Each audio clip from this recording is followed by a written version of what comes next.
Bienvenue dans le podcast En route vers le voyage. Je m'appelle Stéphanie et je suis une férue de découvertes, d'aventures et de voyages. Partie sur le pèlerinage de Shikoku au Japon, je vous raconte nos aventures avec François et Pierrot. Bonne écoute!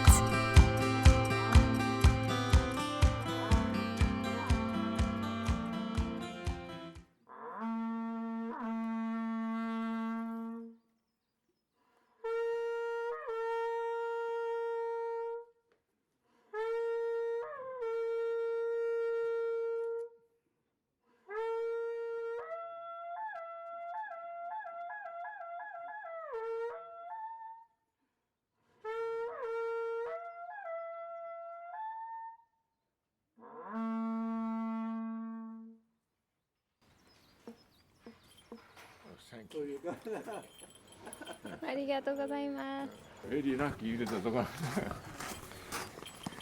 The sound of the conch shell is said to have the power to purify a place, ward off evil spirits, and receive Buddhist protection. And information is conveyed through the exchange of sounds. It's so beautiful. 今から実演します。ありがとう。Pray for you. Very lucky. I'm very lucky. Yes. はい、よろしければどうぞ。ありがとうございます。みんなでも聞けたかもしれんね。聞こえたかもしれん。いいんですか。ありがとうございます。じゃあ気をつけて回ってください。じゃあちょっと仕事していきます。ありがとうございます。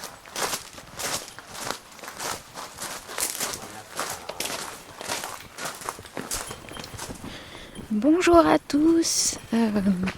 On vient d'entendre c'était une personne de la poste qui avait un coquillage, donc qui jouait genre de trompette mais dans un coquillage. Et donc ce que j'ai lu de ce qu'il nous a écrit sur le traducteur de son téléphone, c'est que ce son qu'il a joué, cette musique, est pour bénir un lieu et pour bénir les personnes qui y marchent, qui attendent, qui partent ou qui arrivent de ce lieu-là. Voilà. Et donc il a été très sympa, on l'a entendu de loin, on est arrivé vers lui et on lui a demandé de rejouer pour nous. D'ailleurs on l'entend encore. Il nous a dit que c'était une sorte de porte-bonheur, ça nous portera chance pour la suite.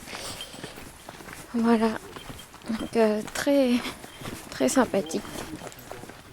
Alors aujourd'hui on est le 13, on est monté jusqu'au temple 60 en voiture et on est parti à pied pour redescendre du temple 60 et on est monté à Oshigamori, le petit tori qu'on avait vu avec François. Et ensuite, on va redescendre pour aller jusqu'au temple 61, en passant par la cascade Shirataki, où on va voir la femme de Taniguchi-san qui travaille. Et donc, j'ai accompagné Pia et Yuasa-san pendant que François est à l'hôpital avec Pierrot. Et il a de bonnes nouvelles. Il va pouvoir sortir de l'hôpital demain, donc le 14. Et il devrait avoir un dernier test le 21 et pouvoir repartir en France par la suite, si tout va bien, après le 21. Donc il va rester chez notre ami Nori-san, Taniguchi-san, dans sa maison à Nojima House, pendant cette semaine-là, et nous on va continuer à marcher à partir de après-demain. Donc à partir du 15, on devrait repartir sur les routes du pèlerinage.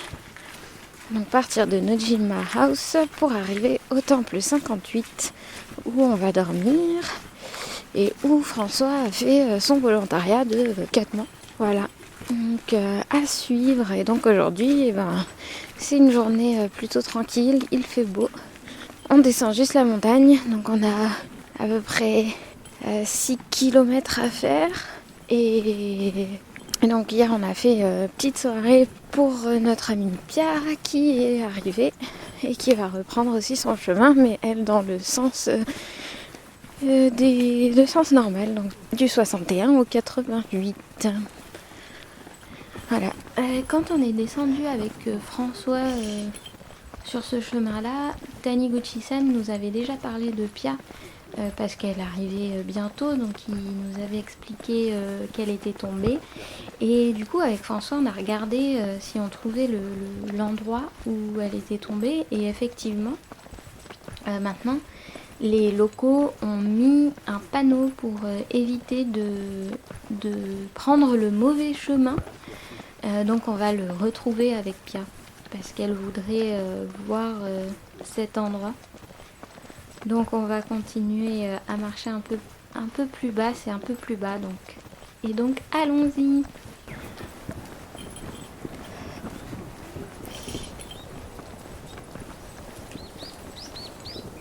On vient d'arriver à l'endroit où Pia est tombée. Et elle vient de nous raconter comment elle a fait en fait. Elle était fatiguée, elle était avec son amie, elles se sont assises sur un banc. Et en fait le panneau indiquait donc à la descente.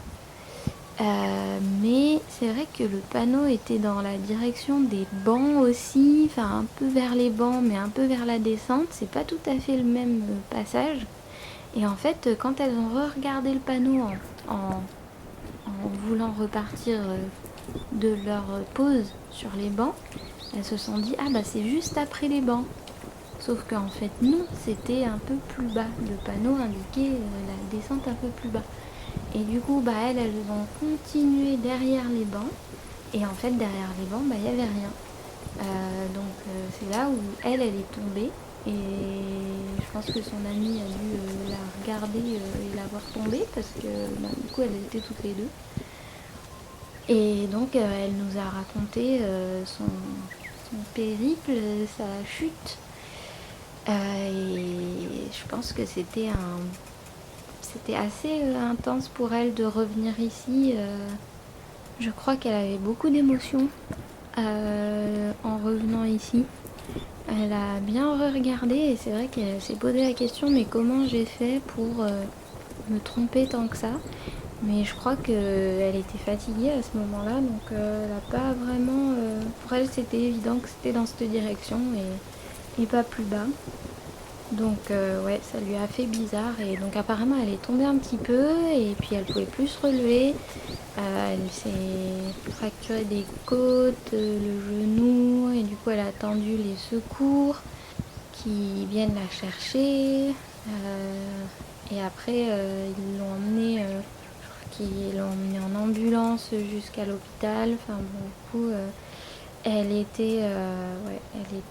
restée un petit moment apparemment à cet endroit-là avant que les secours arrivent.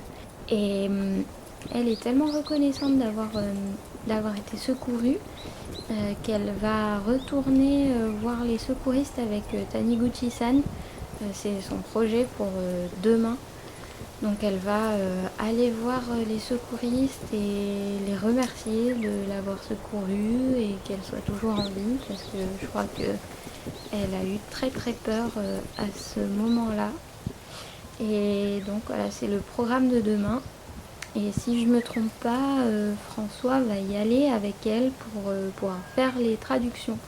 Parce que les secouristes, je suis pas sûre et certaine qu'ils parlent anglais. Donc il va aller avec elle pour traduire l'échange en fait. Et puis faire les remerciements que Pia veut leur faire. Donc ça sera pour la journée de demain.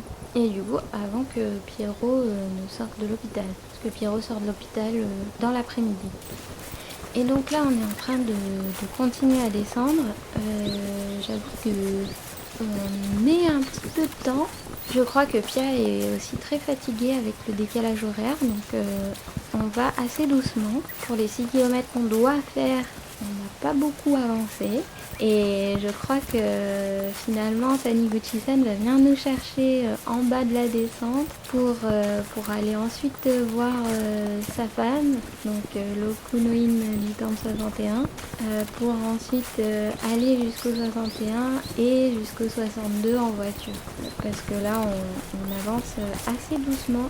Je pense qu'il faut qu'elle se remette en jambes. Elle nous disait hier qu'elle n'avait pas eu le temps de s'entraîner avant de repartir cette année.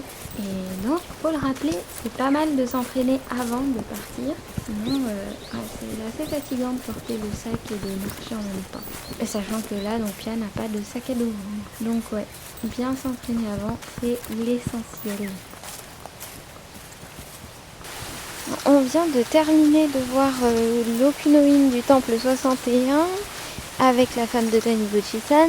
On est vers la cascade et c'était sympa à voir. Donc c'est un Okunoin dédié à Fudomyo. Et Pia nous a proposé à tous d'aller manger au restaurant ce soir. Donc c'est sympa qu'elle ait proposé devant la femme de Taniguchi-san, parce que jusqu'à maintenant, elle n'est pas venue aux soirées.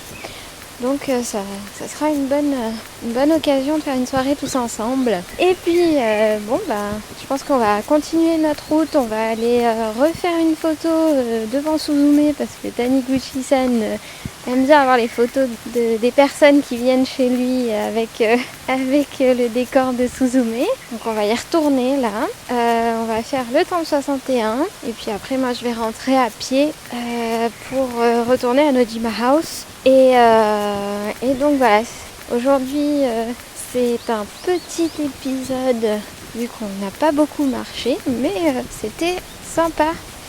Et donc moi je vous dis à la prochaine entre les temples de Shikoku. Salut, salut! Ne manquez pas la suite de nos aventures dans le prochain épisode. À la prochaine! Posez-moi vos questions sur enroutevertlevoyage@gmail.com, tout attaché, ou sur Instagram, ou encore la page Facebook du podcast. J'y répondrai avec grand plaisir.